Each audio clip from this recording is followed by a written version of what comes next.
कुमार, क्या प्रोग्रेस है? शुरू से शुरू करता हूं। हमारे देश भर में इस पैटर्न के बहुत सारे मर्डर्स हुए हैं और ये मर्डर्स अपने आप नहीं हो जाते। एक आदमी मर्डर करवाए ये मुमकिन नहीं। इसके लिए तो पूरी एक संस्था चाहिए। हर हेट मर्डर में हमें कातिल का इरादा तो मालूम है, पर यह नहीं सोचा कि मरने वाले के और भी दुश्मन थे। ये चीज हमने सोची ही नहीं, क्योंकि ये सारे के सारे खून दिन दहाड़े सबके सामने हुए। कातिल भी हमारे सामने ही था, और सिर्फ इतना ही नहीं, उसे अपने गुनाह पर यकीन था और इसलिए पुलिस ने भी और तहकीकात नहीं की। मसलन कलेक्टर के मर्डर केस में मर्डर के पहले कलेक्टर एक भ्रष्ट एमएलए के साथ भिड़ा था रेत की तस्करी रोकने। हमने वो खबर छापी थी।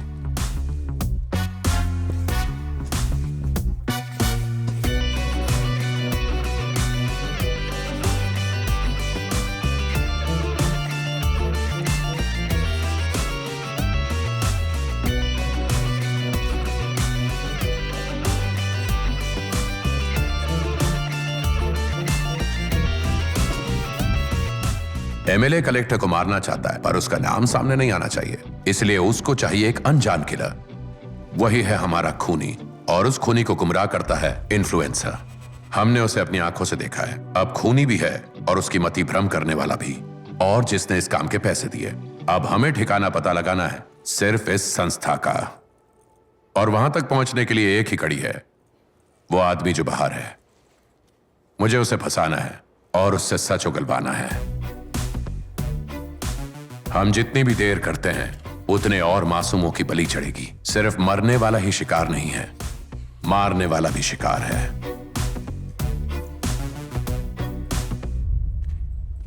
गर्मा गर्म पोहे खाओगी ना?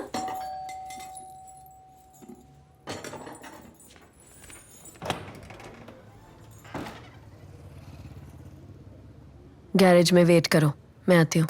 हमारी आंखों के सामने एक जाल है और उस जाल का एक धागा हमारे हाथ आया है, और उस जाल के बीच में कोई मकोड़ा नहीं, एक दानव है, और इस दानव को जल्द से जल्द रोकना है। वो जो भी हो, जहां भी हो, उन्हें रोकना है। क्या हुआ?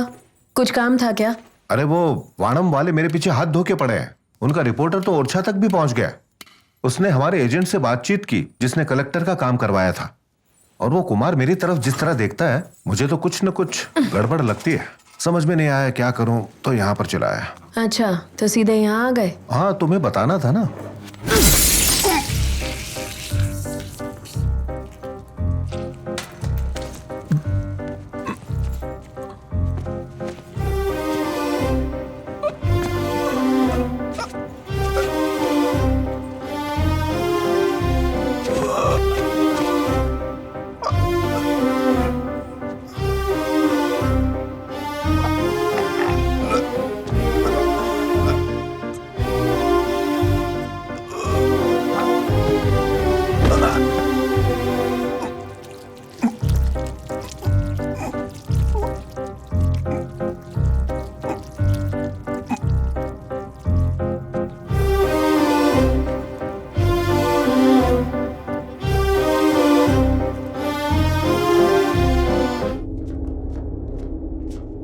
मैरी दीदी, क्लोज्ड फॉर लंच का बोर्ड लगा दिया? हाँ, लगा दिया।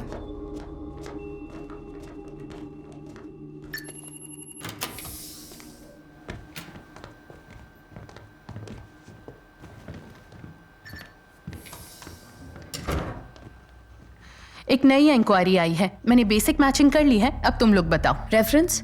जयराज। कौन जयराज? डीआईजी। तुम नहीं जानती, पुराना कांटेक्ट है। ओह, ओके। पेमेंट आ गया? आ गया है, बिटकॉइन ट्रांसफर। टारगेट का नाम कनिका, उम्र 18 साल, लोकेशन गोविंदपुरी। ये प्रेग्नेंट है, पर शादी नहीं हुई। क्या हुआ दीदी? कुछ नहीं। क्या मुझसे छुपाओगी? देखो ना, वो छोटी सी बच्ची तो है, ऊपर से प्रेग्नेंट है, इसलिए। तुम हमेशा ही ऐसे करती हो। क्या हम पर किसी ने तरस खाया था? प्लान पे फोकस करते हैं। इसके इलाके में अक्सर सांप्रदायिक दंगे होते रहते हैं। तो उसी बात का फायदा उठाते हैं? बिल्कुल। वैसे भी फिल्टर करके देखा है, जात वाले रूट से 4 प्रोफाइल्स मिली हैं। ये चारों टारगेट की ही जाति की हैं। मैंने चारों की हिस्ट्री चेक कर ली है। मानसिक प्रोफाइलिंग भी सही है चारों की। हमारी जाति की औरतों को माथे पे बिठा के रखना है, गंदी नाली के कीचड़ से बचाना है। हमारी औरत और जमीन को हाथ लगाओगे तो मारे जाओगे। हम हैं सबसे ऊपर, बाकी सब है हमारी जूती के नीचे, ये बात समझ लेना और सबको समझा देना। चारों ही परफेक्ट लगते हैं। सबसे सही कौन है कल तक बताऊंगी। परफेक्ट।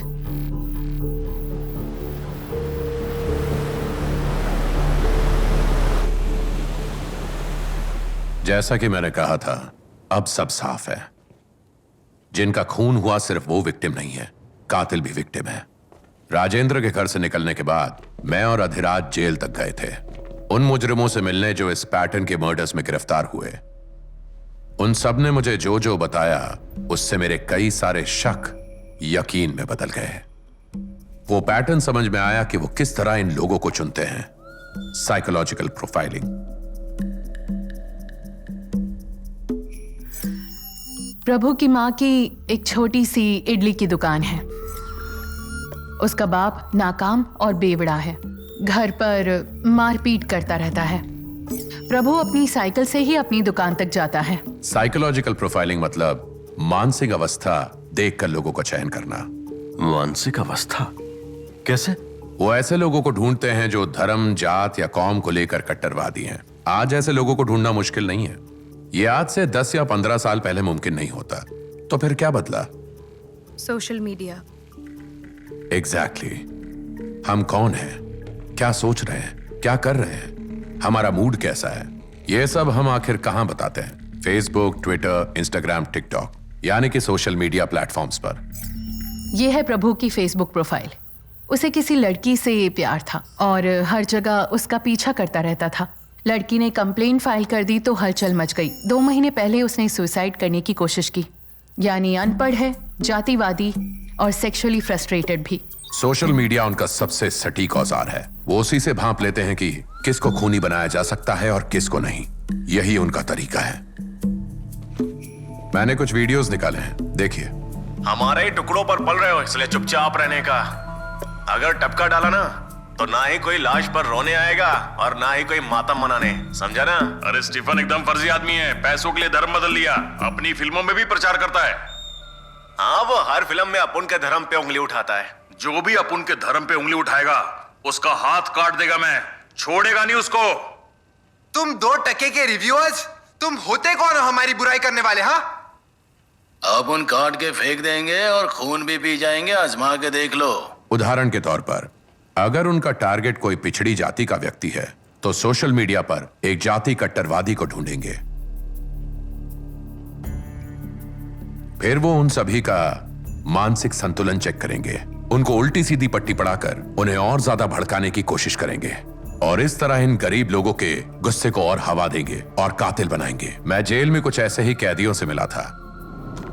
अगर कैंडिडेट को नशे की लत है तो ये उनका काम और आसान कर देता है। उनकी नफरत को भड़काकर टारगेट की ओर धकेल देते हैं। नशे में धुत वो बेचारा अपने ही काबू में नहीं रहता, उनकी मति मारी जाती है और वो कत्ल कर देते हैं। प्रभु सही लग रहा है मुझे। परफेक्ट। काम शुरू कर दो। ठीक है। उससे बात कौन करेगा? कास्ट का रूट है तो मैं राघव को देने का सोच रही थी। नहीं, उसकी उम्र ज्यादा है। प्रभु इसके लिए बिल्कुल सही नहीं रहेगा। वीरेंद्र इसके लायक है, वो बिल्कुल परफेक्ट है। ठीक है। बिना किसी सबूत या सुराग के हम इतने बड़े नेटवर्क को कैसे तोड़ेंगे? इसका कोई सलूशन ढूंढना पड़ेगा। मैं भी यही सोच रहा हूं। हमारे पास टाइम बिल्कुल नहीं है। हम जब तक बात कर रहे हैं शायद किसी की जान चली जाए। हम जितनी जल्दी इन लोगों का ठिकाना लगाएंगे उतनी जानें बचेंगी।